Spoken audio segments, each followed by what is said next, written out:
Kamusta mga ka-construction? Sa araw na ito, ang project na gagawin natin ay ang magkakabit tayo ng digital, ayan, digital lock na di baterya lang siya. Yan. Alam ko bagong labas yung mga ganito eh. Ano ba tawag dito? Ang tawag dito ay Magnum Digital Door Lock Keyless. Keyless pero may susi siya, nakakapagtaka. Tapos may knob siya sa likod. Siya yung pipihitin mo para lumabas tsaka pumasok yung latch. Pero syempre, naka-conceal to, nakatago sa likod nung paglalagyan natin.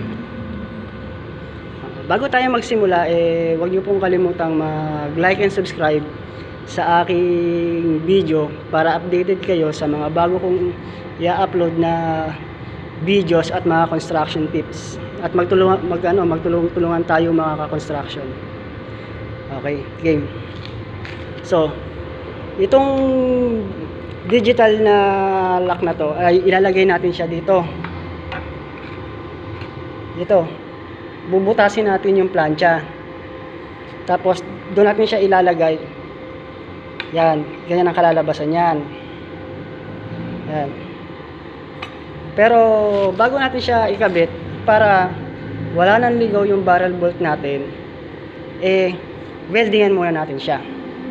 Kaya ayan, naka-ready na yung welding machine ko. Ang welding rod na gamit ko rito 60-30 na manipis. Yung pinakamanipis lang. Tara, weldingan muna natin. Ispatan lang muna, ispat para madaling mag-adjust.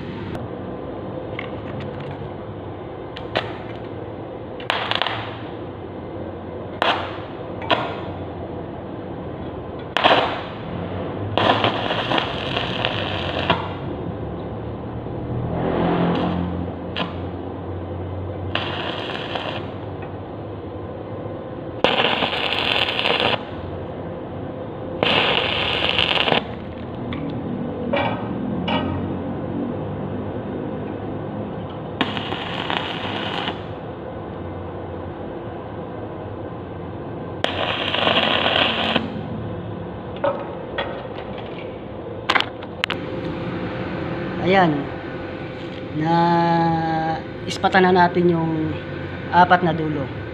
Lagi kong sinasabi yan, kahit ano ang we-weldingin nyo, mag-ispat muna kayo. Magsimula muna sa ispat, alam lahat na halos ng welder yan. Kasi kung sakasakali na magkamali kayo ng sukat o may babaguhin, napakadaling magpalit, madaling mag-adjust. Kaya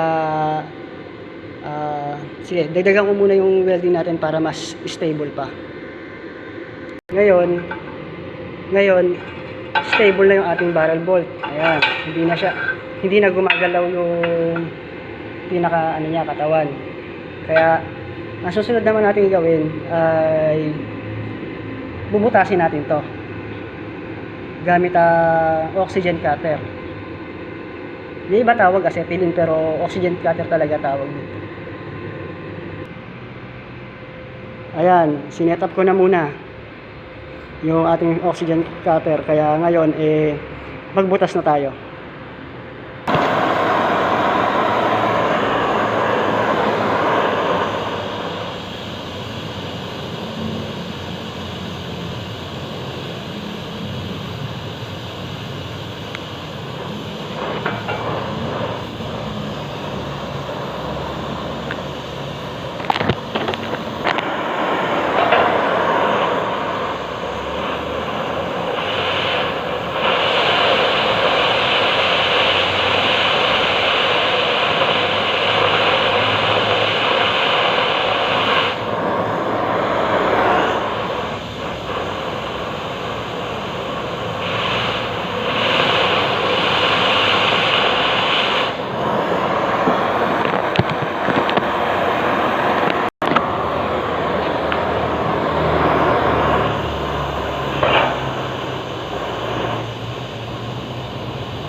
ayan mga construction, na ano ko na butas ko na yung paglalagyan yung pinaka-slat ng ating digital na lock. Yan.